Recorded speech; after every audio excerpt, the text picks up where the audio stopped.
a sprained ankle or something more serious, is what's known as a recordable. There are state standards for what that means.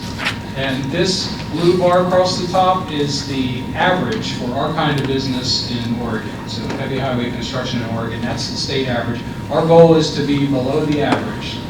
So you can see that overall in the project, we are below the average. We have had a little bit of an uptick in injuries on the east side contract.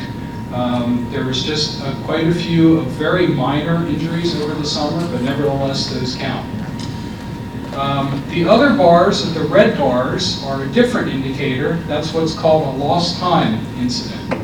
So if somebody is injured and actually loses time on the job, they have to be out for a couple of days, then there's a separate measure for that. The red bar, again, is the state average, and we are doing, again, a little bit below the state average. But I point out on the east there, you see the discrepancy in that there were quite a higher number of incidents compared to our other contracts, but they were minor in severity, so very little lost time. And then we can see on our Ruby Junction contract and our systems contract, we have not had any incidents at all so far, so good performance there. Overall, I'd say this is quite good. It's a little bit better than we did as those rates were related on the Green Line project. As Neil mentioned, we've recently passed the 50% completion mark. All of our indicators are aligned, 50% in terms of 51% in terms of construction schedule duration elapsed, 51% of the costs incurred, and 51% physically complete. So that's good indicators, as they should be. And we've spent, as I said, just 51% of the cost. And as you can see now, if you look at the different categories, the construction category is now the largest. Next largest is right-of-way, professional services, and then finally interest. And really the majority of this remainder, 49%, well over half of that, closer to 3/4 of that, is the rest of the construction. So we're going to see the construction numbers growing considerably every month. I wanted to take you through a couple of photographs. Just, you know, it's been a while since you had a tour, but as Neil mentioned, really the big thing for this year, this summer, was the shutdowns that we had. And those, by and large, went extremely well. And we really appreciate the forbearance of the jurisdictions and the neighbors and the communities who were impacted by having major streets closed for several weeks at a time, sometimes just a weekend, sometimes several weeks, to allow the track construction to proceed through the intersections. And our team did a great job. The contractors were terrific in meeting their objectives. A lot of it was round-the-clock work, but they were able to get all of them open back on time. This is a picture just looking at where the new Portland-Milwaukee Light Rail and the West End project ties in to our existing turnaround in the Portland State area. So we're now physically connected with track and ready to start with the systems work there. We also just yesterday, we installed our first shelter just a little bit farther south from where this picture was taken at the Lincoln Station. So we're beginning now that finished work and just getting ready to move on with systems work. This complex monstrosity is our current closure going on. This is at Moody Avenue. Moody Avenue is closed in the South Waterfront area, where we have removed the streetcar track, which is this alignment here and here, and we're putting in this fixed track work, which allows the crossing for the new light rail line, as well as close the loop on the streetcar line. So this is a very, very complex piece of rail work. You rarely see one any more complicated than this. We're currently in the middle of that closure. We expect to have it done in another week or so, and everything's moving along on schedule. On the bridge, we're again making great progress there. One of the things we were most watching for schedule risk was how the contractor's schedule would hold up on pouring these individual sections. This is the form traveler that's out on the end of the bridge that pours a 16-foot section. These are the cables then that hold the completed sections and allow it to progress farther out. And I'm happy to report the contractor is indeed making their cycle times on pouring these.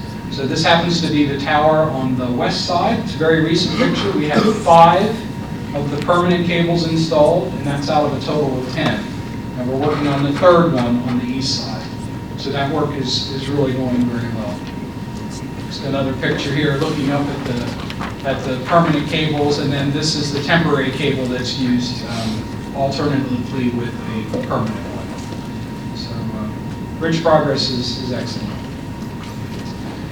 On the east side, this is a typical photograph down in one of the street crossings in Milwaukee, one of the ones that was shut down for a period of about a little over a week in this case, where you see where the new track is put in, and now the street work is completed, and that'll be the last major disruption to that area. We had quite a few of them on the east side. This next one is a time lapse of the installation of the girders for the Kellogg Bridge. This is over McLaughlin Boulevard where the light rail crosses down just south of downtown Milwaukee. Incredible performance by our contractor, working round the clock, 24/7. Closed it on a Friday evening. We were scheduled to reopen Monday morning. We actually got it open on Sunday night. And there you can see how the cranes had to be positioned in the middle of the road in order to do the work. But got that all done on time. We're also doing work out at Ruby Junction. As part of this project, we have to expand the facility. This is the existing facility, and we have expanded to the other side of the street here. So this is additional storage track, and in this location, there's going to be a new wash bay. And then there are some additional capacity work to do with the existing maintenance building that will come on later. So that contract's going quite well. So looking at a few more of our key performance indicators, we're doing very well on our DBE work, $124 million awarded to DBE contractors, with over 119 firms involved. And as you'll recall, we had an overall project goal for our design and construction contracts to have a 16% participation. That was not a fixed goal because we have a race-neutral program. That was an aspirational goal. As you can see, our contractors are doing very well. We're in the 12 to 20% on our design contracts and 15 to as much as 40 on our construction contracts. And I think those numbers are holding up well. I think we'll have a really great success story on the DBE program. Unemployment, we have a total of 7,828 total jobs, and as you know, we're counting these as we go. On-site construction jobs, professional and technical jobs, and then the indirect and induced jobs. This one is computed by formula. These two are actually counted. So we're right about where we expected to be with the total job numbers. And within those jobs, the workforce diversity has been just outstanding for this region. So for people of color, of the construction hours, 24% are performed by people of color, 9.6% by women, and over 16% on apprentices. And again, we're very pleased with those numbers. Those really reflect well given the pool of workforce in the regions. And I will point out here, it's hard to see, but we have now crossed the 1 million construction hours worked on the project overall. So a large number of good working wage jobs being produced by the project. You've seen this chart before. This is how we are assessing our overall financial health. This is a measure of the various pots of contingency that we have on the project. The red represents contingency that's been consumed. The green is contingency that has been sort of ring-fenced for specific purposes, mostly for construction change orders and construction risk. And then the blue is contingency that's unallocated, that's available for additional things that come along. So we have used all the right-of-way. We actually have a little bit left for our design pool and our bid and market pool. We have scrubbed them out now and added what was left over back over to the owner's reserve. We are working through these three as they relate all to construction. Our risk table items, we're using them up about as anticipated. There may wind up being a little bit of that left at the end. Our change orders, we have pretty much all of our change orders assigned now, and there's still just a little bit left over unaccounted for, so perhaps we'll have some left over there. But I do expect we will use most of this. Again, this is the amount we've allocated for various change orders for each of our contracts. That's based on our historical experience with how much change each of the various types of contracts we have. Finally, we have an allowance for future claims on construction. We hope we don't have to use any of that. And then owner's reserve. So the combination of the blue bars, that is the freeboard that we have remaining, is $48.3 million. And given our expectations at the beginning of the project, that's at the high end of what we thought. In other words, the good end. We are right at the top of our expectations. So that's a very good position to be in. Now, several months ago, we had an item resolution before you that dealt with the Moving Together program, and you had asked for a little more information on that, so I've included a couple additional slides just to discuss this. We are actively working on remodeling the Center Street facility. You can see some of the new windows coming in. You can see no wall here. This happens to be some restroom areas, which is why we have people relocated temporarily into trailers in the parking lot. But the work is going along well. This is a picture, a recent picture from on the 4th floor. You can see the drywall going in already, the HVAC and electrical materials being installed, sprinklers and ductwork going in. And later today, you'll look at a resolution that has to do with the control center that will be placed inside this 4th floor building. This is a rendering of some general fund work that we're doing for remodeling the 1st floor. This is where the operators report and get their assignments and interact with the station agents. And as you can see, what we're trying to do here is open it up, brighten it up, making it a more modern, efficient workplace. So this is just a rendering. This work right now stands at about the 60% design completion. And so we'll be continuing working on that and then bring a final resolution for the contract to you later this winter when we have the final figures for this one. I also wanted to provide a picture of the budget, as you've asked for that in the past for the Moving Together program. So I'll try to boil this down. What we have over here are a listing of the major portions of the work, obviously renovating the Center Street building. When we did our work on 17th Avenue, we eliminated a facilities management building, so that facility has to be replaced somewhere. What we had originally intended to do was use one of the parcels that we bought for the project and move facilities management there, and also at that time bring in some of our maintenance away forces and combine them into one project. So because the project removed facilities maintenance, that remains a grant expenditure. The maintenance away was going to be placed in that same facility so that it would be a lot closer, the forces would be a lot closer to downtown and Rose Quarter, which is where a lot of the maintenance away work has to be done. We thought we could provide better customer service by having them closer to that level of activity. What we found, however, is that the location that we intended to use for the joint facility, we had issues with the City of Portland not wanting that area used for that purpose.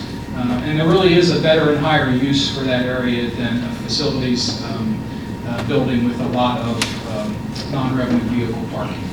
So we're currently out looking at possibly separating those by finding a separate grant-funded facility for this facilities maintenance replacement building and putting maintenance away in a different location, perhaps even in our old trolley barn right at Rose Quarter to provide that. So if we went that way, what we see here is the facilities maintenance building is projected to be slightly over budget, and we still haven't identified the location, and we're still looking so that we can find that back on budget. But using the trolley barn would actually be very efficient. It would save the general fund quite a bit of money, so I think we're leaning that way. We haven't made final decisions on this yet, so these items will be coming to you in the future, but I just wanted to give you a picture of where we stand. Otherwise, we're pretty well on budget.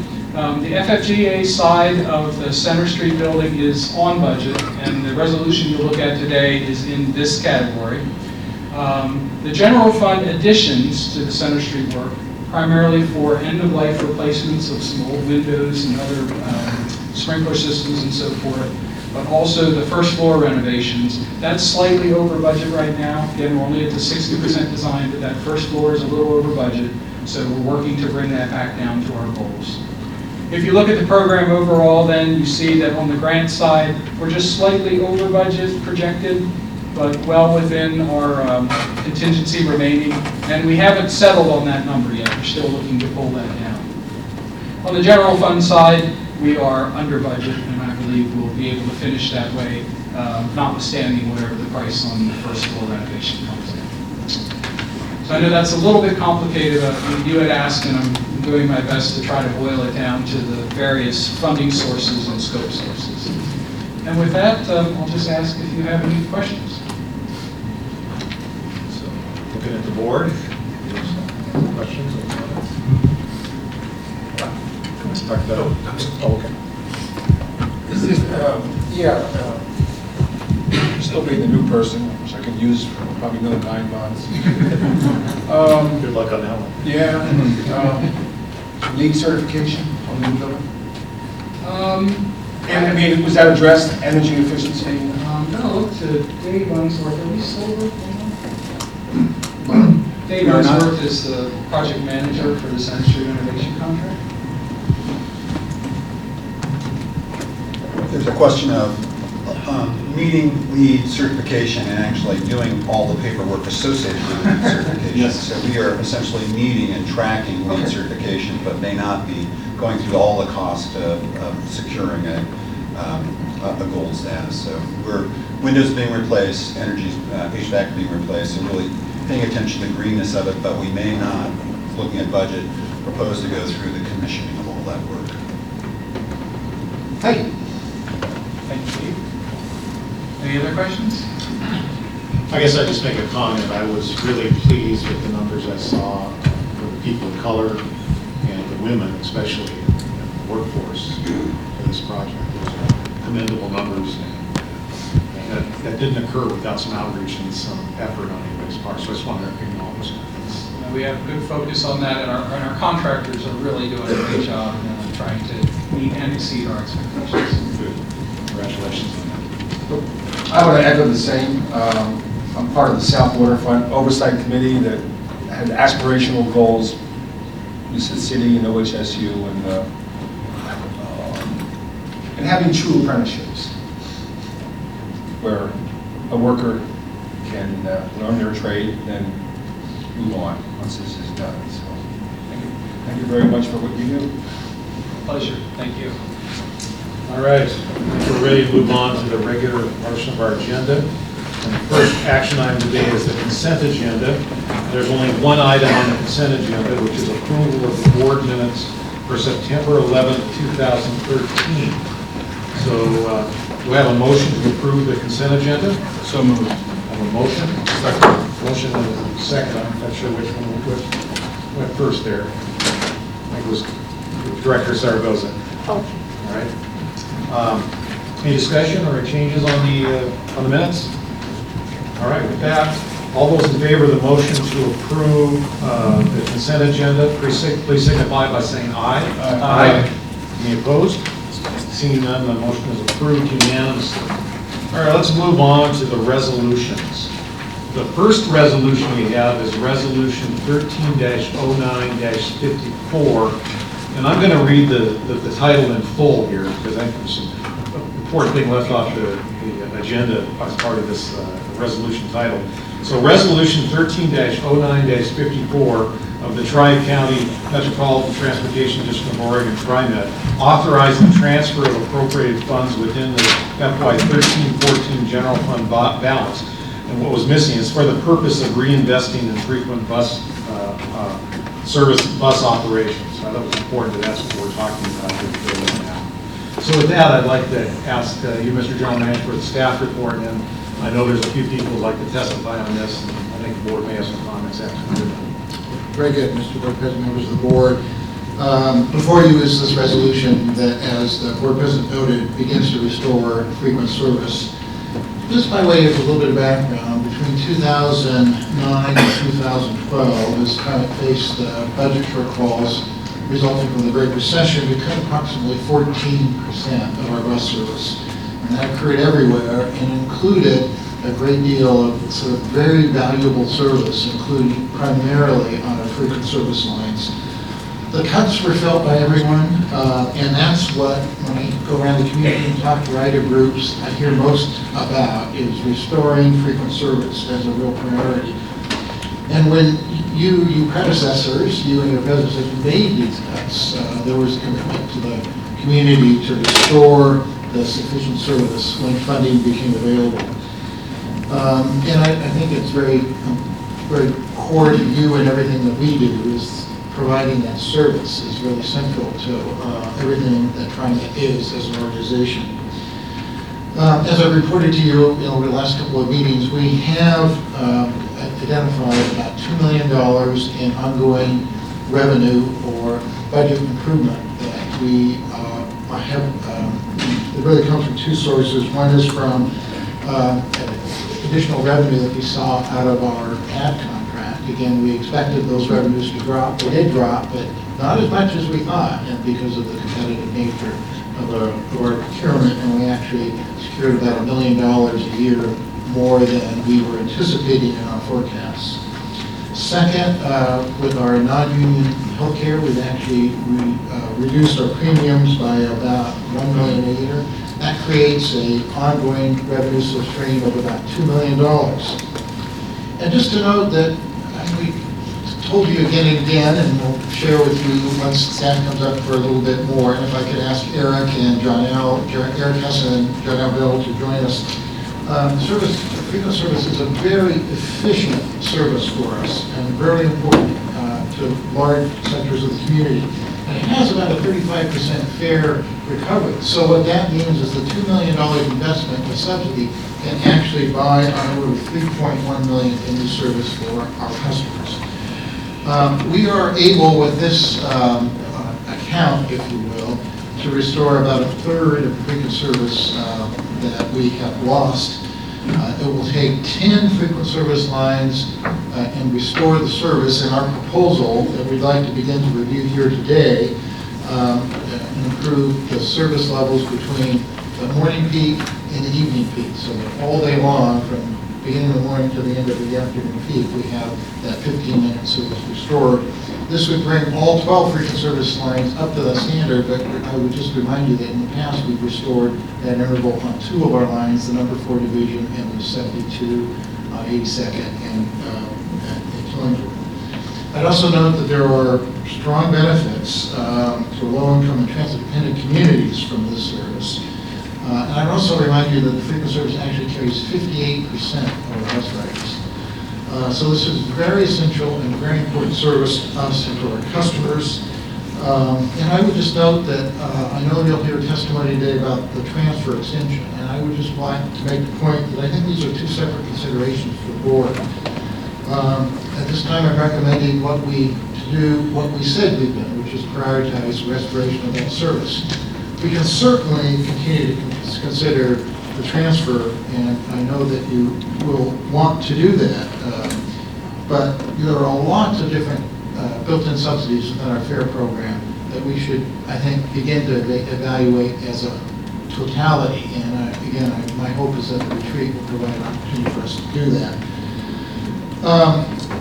I would just note that one of the things that the reason that we want to do this now, and this is for you now, is we want a chance for the community to weigh in on this particular service proposal. And so what we would like to do is really use this as the start of that. Our goal is to put this service on the street in March of next year. That requires a substantial ramp up. And you might not recognize that our operator actually was signed for this work in December, which means we need to finalize the schedules in early November. So that means that we are on a timeline right now to meet that March service delivery date that is coming right up. We've done a lot of analysis in terms of developing this, and I think it's an interesting analysis I wanted to share with the board. And so I think we'll start with Eric Hesse, and then John L. Bell will continue with that. And I would also note that you do have a little, we do have a PowerPoint. I think you have that handout also available for you. So Eric? Great, thank you, Neil. And thank President Warner, members of the board, for the opportunity to address you today. won't have time-lapse photography, I'm sorry, but nevertheless, excited to be talking to you here about reinvesting in frequent bus service, which we on staff have been very excited about, looking forward to this opportunity, so look forward to addressing you on it.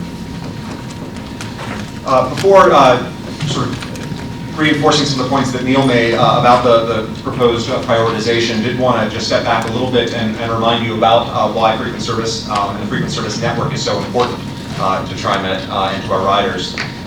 It does include both the frequent service bus lines that we're discussing today, but also MAX and the interaction between those in the true network of high-frequency service so that people can get throughout the region reliably and quickly.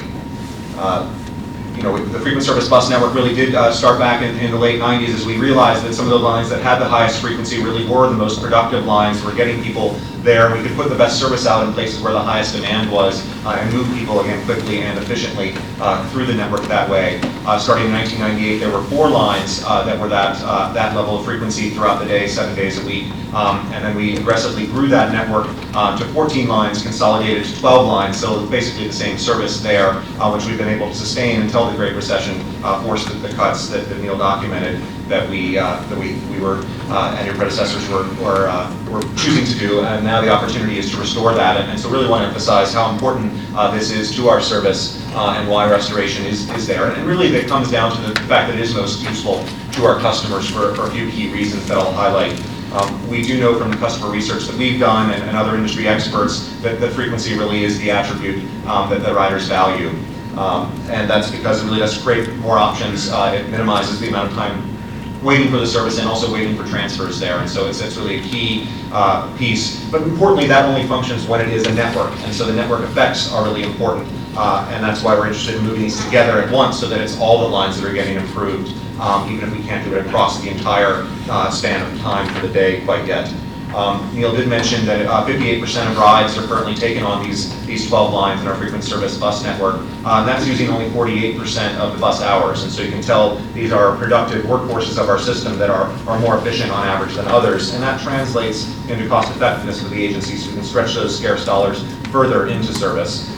For example, in terms of boarding rides per hour, our key productivity measure, the frequent service lines are just about 40, a little over 40 per hour versus 27 for the other lines. And that translates net of fares into an operating cost per ride of $1.49 for our frequent service lines compared to $2.59 for the other lines. And so again, really stretching those dollars.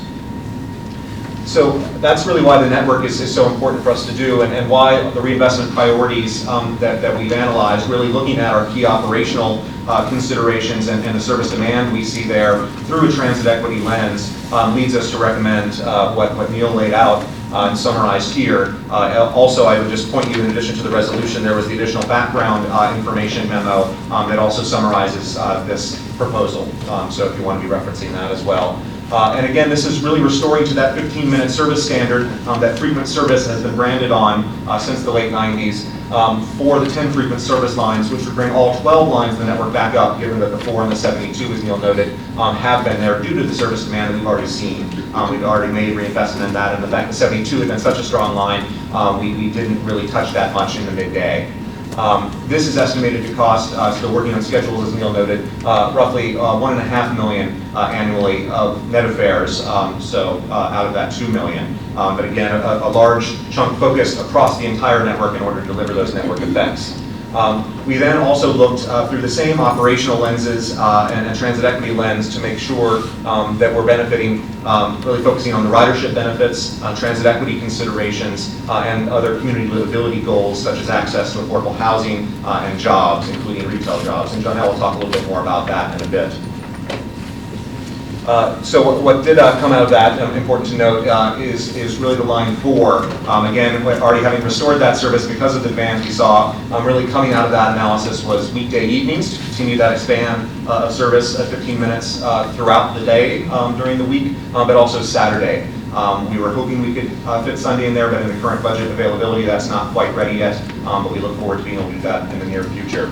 That's estimated to use the remainder of the $2 million that the budget resolution is asking, roughly $500,000 annually net of fares.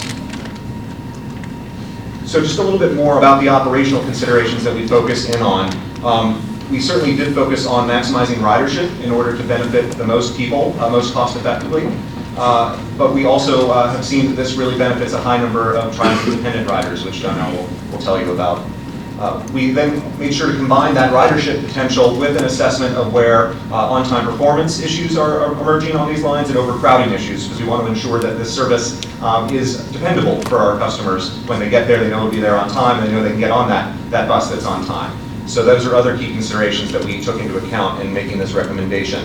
And again, overall, by having the service out there throughout the day, there's actually an operational benefit too from this efficiency perspective that's important to note. When you can leave the buses out all day, you're not having as much, quote, deadhead time returning back to the garage where you're not actually in service to customers but are moving the vehicle around, still using fuel, still using labor. So this actually keeps it more efficiently out in service throughout the day, which also minimizes the need for split shifts for our operators, which you've heard about is also a challenge from that perspective. So we're pleased that the operational efficiency lines up with what really serves our riders best. So just to remind you how the frequent service network really does serve the region, wanted to provide the map here again too, and to note that right now the current ridership on these lines during the periods that we're talking about reinvesting in service is benefiting over 170,000 riders a week. So really quite a big impact and again across the region. And so we think it's really important that we have this opportunity. We know that as we make this reinvestment, we'll get additional trips on top of that 170,000 coming back as the service is more attractive and more reliable to them. So I'll now turn it over to John to describe further the transit equity lens we also used in making this recommendation. Great, good morning. Thank you, Eric, and good morning, President Warner and members of the board. I have the pleasure of describing a couple of transit equity elements. As you know, in doing with our transit equity program, we're always trying to find and identify ways of really integrating our transit equity policies and all the decisions that we make here. So real quickly, Eric did a great job describing the benefits of frequent service to our riders and the system as a whole. But one of the things I should note is it's also crucially important to note that the proposal before you today also greatly benefits low-income communities of color and transit-dependent riders. We know that frequent service lines benefit transit-dependent riders by decreasing the amount of time the transit-dependent folks are on our buses. Frankly, these are our riders who are spending the most amount of time, the most amount of their day utilizing our services. So by investing in those lines, we therefore help to decrease the time they spend. Frequent service lines also proportionally serve more low-income and minority riders when looking at other lines. During our equity assessment of this proposal, we compared frequent service lines to non-frequent service lines through a series of filters, through a series of lenses, if you will. A few of those were minority, low-income, LEP, which as you know is limited English proficiency, transportation disadvantage, and honored citizens. We found that in each category, frequent service lines outperform non-frequent service lines. And just to note a few highlights, for instance, 30% of our minority populations are within near distance of a frequent service line versus 27% non-frequent service. 31% of our low-income population are near frequent service lines versus 25% non. And what we learned from this, from a transit equity perspective, again, is frequent service investments, especially midday, and I'll emphasize midday investments here, are good and solid investments in our transit-dependent riders. As mentioned earlier, transit-dependent riders, as illustrated by this chart, spend 36% of their travel time midday. And if you want to think about that, that's in terms of 9 a.m. to 4 p.m., compared to 24% of all riders. This was also reinforced independently through a study we've been working on with Portland State University to really better understand transit-dependent populations as well as barriers to transit access and accessing our transit. A unique element of this proposal is its use of a transit equity lens to determine investments. Using a framework from the University of Illinois, Chicago, coupled with what we've heard from transit-dependent riders, community-based organizations, and other stakeholders all throughout our service district and region, we developed 3 categories. The first, environmental justice, which considers minority, poverty, and limited English proficient communities. The second, transportation disadvantage, which considers 60-minute commutes, the much longer commutes that it takes folks to make. Free and reduced lunch, honored citizens, and transit-dependent concentrations. And finally, livable communities, which include affordable housing and jobs access. And I think the emphasis here is not just livable wage jobs, which we know a lot of our transit-dependent riders have multiple issues in terms of accessing those jobs, but really emphasizing entry-level positions such as retail jobs. This work represents an innovative approach to making investments in service and is a model for us to use when wanting to make the biggest impact with a limited amount of dollars that we all know we have. A brief snapshot of our proposed public engagement elements is to inform the broader public of this package through social media, web, targeted print media, and a series of community meetings that will be coupled nicely with our Title VI outreach, which will occur one in each county throughout the months of October and early November. We'll also rely upon the guidance and experience as well as expertise of our already existing committees, TriMet committees, CAT, TIAT, well, let me describe what that is for the audience, Committee on Accessible Transportation, Transit Equity Advisory Committee, and the Budget Advisory Committee will be engaged in those discussions. And finally, as Eric pointed out earlier, assuming this timeline, March 2014 would be the earliest service change window, which would require schedules to be finalized this November. With that, we'll take any questions, and thank you for your attention to this. Thank you. Again, I believe there'll be questions, comments. And we have colleagues around here. Yes, thank you for your good work. It's great information. And I know Neil said earlier that, you know, looking at transfer time and looking at more frequent service, to me, they're both and. So and I'm glad we're going to restore, hopefully we'll restore more frequent time. But again, one of the things that I'm still trying to make more sense of as we look at transfer time, and I know we don't want to take a lot of time talking about this today right now, but what is the piece that's going to give us concrete information in terms of the transfer time and the frequent service, having more frequent service lines back on in community. So what is the difference there? I mean, is it 5% increase? Is it 10%? Is it 20%? So for me, that is really important to try to find out what that looks like so that I can really make informed decisions about as we get into more robust discussion about this. So where I think this is great. Again, it's not giving me that piece of information. I still feel like I have a missing piece of information to really look at what's the gain or what's the loss. And hopefully it'll be a gain, but I don't know what that is. But your work is great, but again, I still feel like I'm missing that piece. Look forward to working with you to make sure you have the information you need as you consider these decisions. Thank you. Questions or comments here on this? Go ahead. This is a proposal that I'm very interested in. I think getting back the service levels that we lost, I think, is a very important goal. The problem I have right now is one more of timing. We are working through the strategic finance plan. We have a board retreat coming up on the 17th of October. That we're going to be going into our looking at our financial situation a little bit better. And I really need to look at this proposal, just like I need to look at the transfer proposal in terms of that larger context.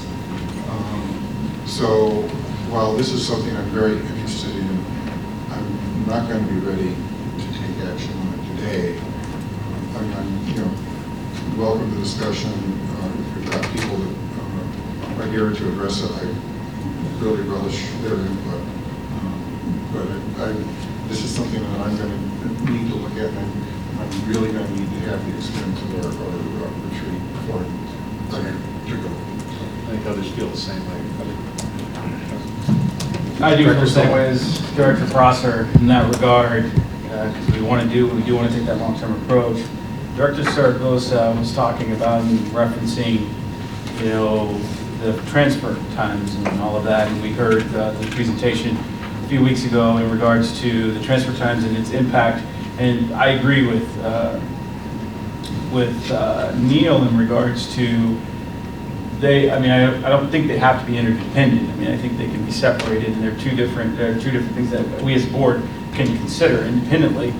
But when Opal presented in Bus Riders United, they really focused on the impact and the benefit to the Title IV population. If you could go back to the Title VI. Title IV, I don't know where that one is. Now you're going to There's titles everywhere. Let's go back one more. So this one here, we highlight the equity comparison, and we focus on this, but in regards to, and in your discussions, conversations, has there been any input how the improvement in service is going to have a positive impact on equity and Title VI requirements, and how it addresses some of those concerns of transit-dependent ridership and some other folks that are referenced in this chart? Director Stovall, that's an excellent question, and the answer is yes. One of the unique aspects of this analysis, and the thing I probably should point out in full transparency, is going into this proposal, I was a little bit of a skeptic myself. That's my role as Director of Diversity and Transit Equity, is to question all of our policies from a very neutral perspective. So I was not necessarily sure going into this that frequent service therefore did necessarily benefit transit-dependent populations. But throughout the course of this analysis, I was 100% proven that yes, it absolutely does. What we find from our analysis is transit-dependent populations, if you want to look at it from an overrepresentation perspective, utilize frequent service lines more than other lines.